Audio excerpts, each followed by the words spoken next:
Shalom Bapak Ibu yang kekasih. Hari ini kita kembali berjumpa dalam perenungan pembacaan Alkitab setahun GSCA BPD Jawa Barat. Dan hari ini pembacaan Alkitab kita sudah sampai kepada 2 Tawarik, pasal yang ke-7 sampai yang ke-9.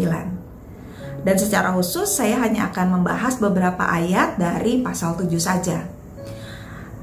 Pasal 7 ini mengisahkan tentang bagaimana Salomo sudah berhasil menyelesaikan pembangunan rumah Tuhan dan istana raja. Saya akan bacakan ayat yang ke-11. Tuhan datang kepada Salomo. Salomo telah menyelesaikan bait Tuhan dan istana raja. Ia berhasil menyelesaikan semua yang telah direncanakannya untuk bait Tuhan dan istananya. Dalam beberapa ayat selanjutnya yang kita akan baca, Bapak Ibu, saya akan membagikan 3 poin yang menurut saya perlu kita renungkan berkenaan dengan rumah Tuhan yang kita rindukan menjadi tempat di mana kita bisa berjumpa secara langsung dengan Allah. Nah, ayat yang ke-12 berkata demikian. Kemudian Tuhan datang kepada Salomo pada waktu malam, berkata kepadanya, "Salomo, aku telah mendengar doamu dan aku telah memilih tempat ini menjadi rumah persembahan untukku." Poin pertama yang saya membagikan Bapak Ibu adalah Tuhan yang memilih untuk berdiam di sana atau tidak. Nah, tentu kita semua pasti memiliki satu kerinduan bahwa di rumah Tuhan atau di gereja tempat kita masing-masing beribadah, Tuhan hadir di sana. Nah, tetapi ternyata semua itu dalam upaya-upaya kita untuk mempercantik rumah ibadah itu Tuhan hargai pasti itu usaha-usaha kita itu. Tapi yang terpenting adalah apakah Allah memang berkenan untuk berdiam di sana atau enggak. Dan untuk Allah bisa berkenan diam di sana, pasti diperlukan ada hati-hati yang memang rindu untuk Allah berdiam di sana.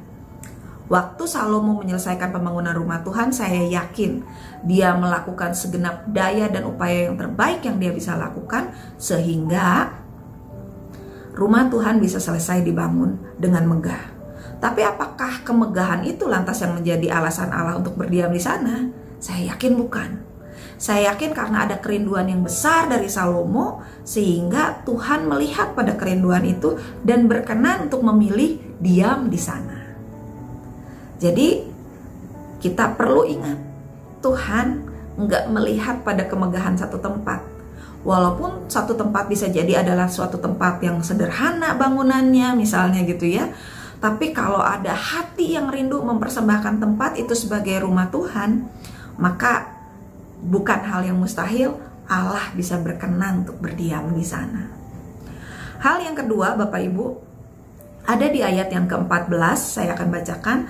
Dan jika umatku yang memanggil namaku menjadi rendah hati dan berdoa dan mencari aku, serta meninggalkan jalannya yang jahat, aku mendengar mereka dari surga, aku mengampuni dosa mereka, dan aku memulihkan negerinya. Poin yang kedua adalah Tuhan akan berkenan mendengar seruan umat, bukan hanya karena tempatnya. Ya, karena tadi kita di poin yang pertama udah tahu ya, itu kalau Allah berkenan tinggal di sana, baru tempat itu bisa menjadi rumah Tuhan. Tapi yang kedua, seruan umat, walaupun Tuhan berkenan tinggal di situ, kalau umatnya berseru, hanya sekedar berseru tidak dengan sesuai dengan kehendak Tuhan, maka Tuhan pun belum tentu dengar. Tapi kalau kita mau Tuhan mendengar doa-doa kita, maka kita harus berdoa dengan cara yang demikian, menjadi rendah hati dan berdoa dan mencari aku serta meninggalkan jalannya yang jahat.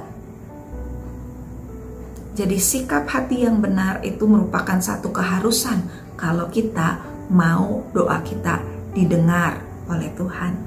Yang ketiga Bapak Ibu ada di ayat yang ke-19. Jika engkau tidak mematuhi hukum dan perintah yang kuberikan kepadamu, dan jika engkau menyembah dan melayani Allah asing, ayat 20, maka aku memaksa mereka meninggalkan tanahku yang telah kuberikan kepada mereka, dan rumah yang telah kusucikan demi namaku akan kuhancurkan.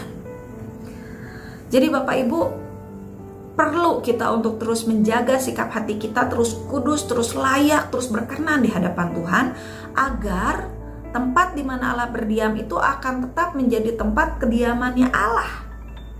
Sebab kalau tidak, gak peduli seberapa megah, seberapa besar, jika bukan Allah yang ditinggikan dan diagungkan di sana, bahkan kalau kita ternyata dalam hati kita sudah berpaling kepada yang lain, maka Allah bisa meninggalkan tempat itu, bahkan bisa mengizinkan kehancuran terjadi di sana. Karena itu, mari kita kembali diingatkan oleh firman Tuhan untuk senantiasa mengutamakan Tuhan di atas segalanya, untuk mengundang Allah senantiasa hadir di tempat di mana kita menaikkan doa-doa kita. Tapi saat menaikkan doa-doa kita pun, mari kita naikkan dengan sikap hati yang rendah hati, dengan kita mau terus berdoa, mencari Tuhan, dan meninggalkan jalan-jalan yang jahat. Sehingga dengan demikian Allah akan terus berkenan untuk mendengar dan menjawab doa-doa kita yang kita naikkan kepadanya. Demikian kebenaran firman Tuhan yang saya bisa bagikan hari ini, kiranya bisa menjadi berkat buat kita semua. Tuhan Yesus memberkati. Shalom.